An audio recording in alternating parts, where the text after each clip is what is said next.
Simak juga bersama bagaimana Menko Perekonomian Bapak Erlangga Hartarto mengatakan bahwa Indonesia ini paling rendah potensinya untuk mengalami resesi, yaitu di kisaran 1,5%, bahkan di dibandingkan negara-negara peersnya. Nah, sebetulnya indikatornya apa saja sih Pak, sehingga dikatakan bahwa Indonesia memiliki resiliensi yang cukup baik dibandingkan negara-negara lain?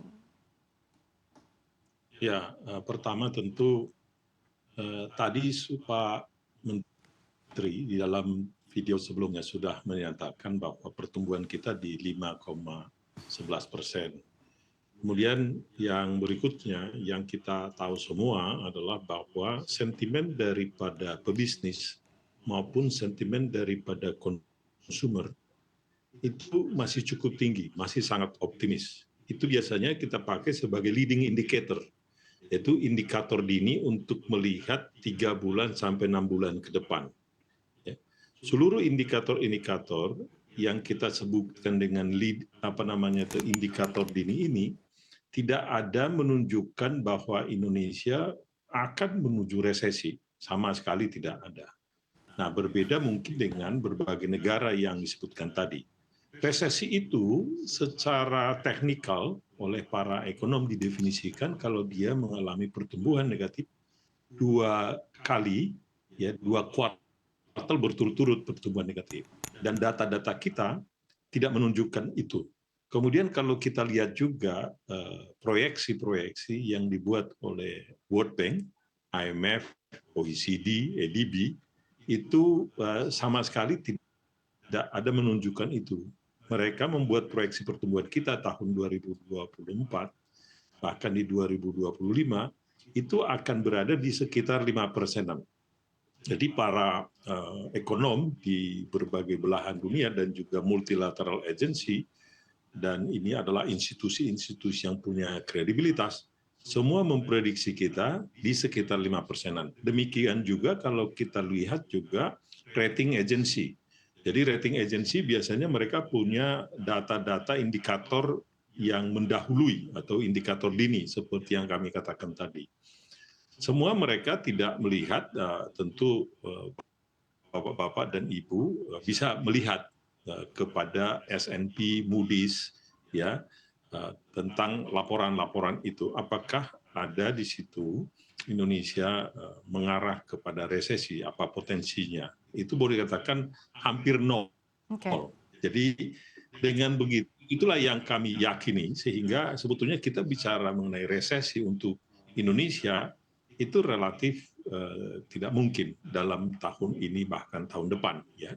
Nah, dunia memang sekarang ini sedang akan menuju pelemahan, ya, tetapi dunia pun mengarah ke resesi rasanya tahun ini pun tidak, ya, karena Amerika itu sudah lepas dari resesi. Negara-negara tadi yang disebutkan tadi itu ada kemungkinan resesi, tapi kalau kita lihat secara dunia kayaknya kita tidak akan mengalami negatif growth, itu intinya. Oke, Pak Raden, tapi yang seperti Anda katakan, salah satu leading indikator dikatakan bahwa pertumbuhan ekonomi kita di kuartal pertama ini kan mencapai 5,11%.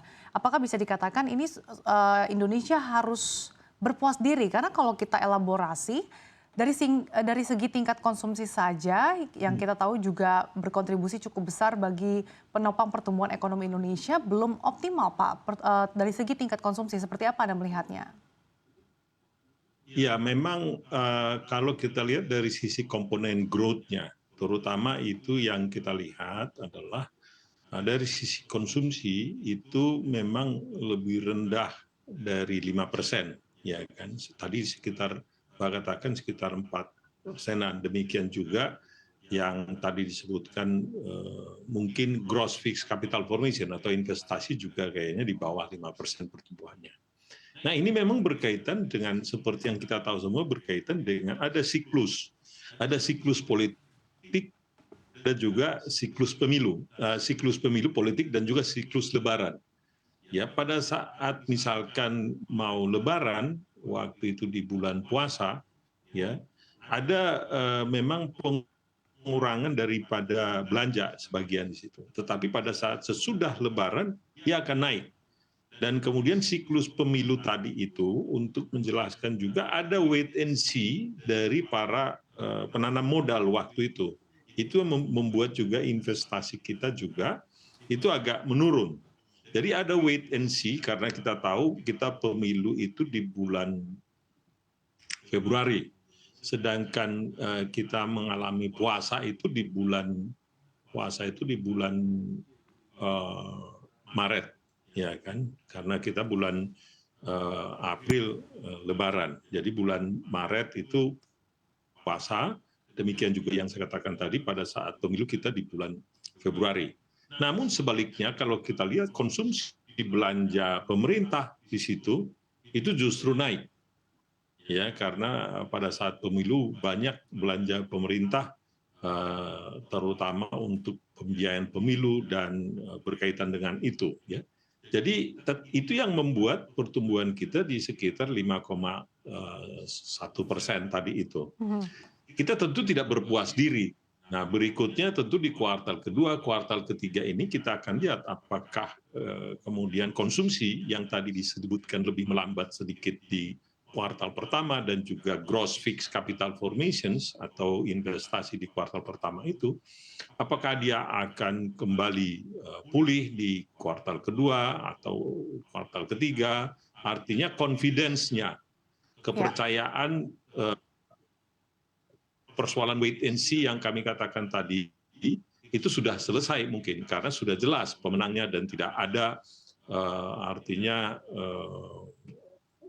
pemilu ronde kedua, gitu kan? Ya. Nah itu membuat ada dugaan saya akan berarti kita lihat saja investasi di kuartal kedua ini mungkin akan lebih baik dari kuartal pertama tadi itu. Jadi kita harus melihat juga faktor itu. Tapi secara keseluruhan kalau kita lihat 5,11% tadi yang disebutkan datanya di kuartal pertama itu by any standard itu not bad at all. Itu nomor 2 tertinggi dari seluruh negara-negara G20.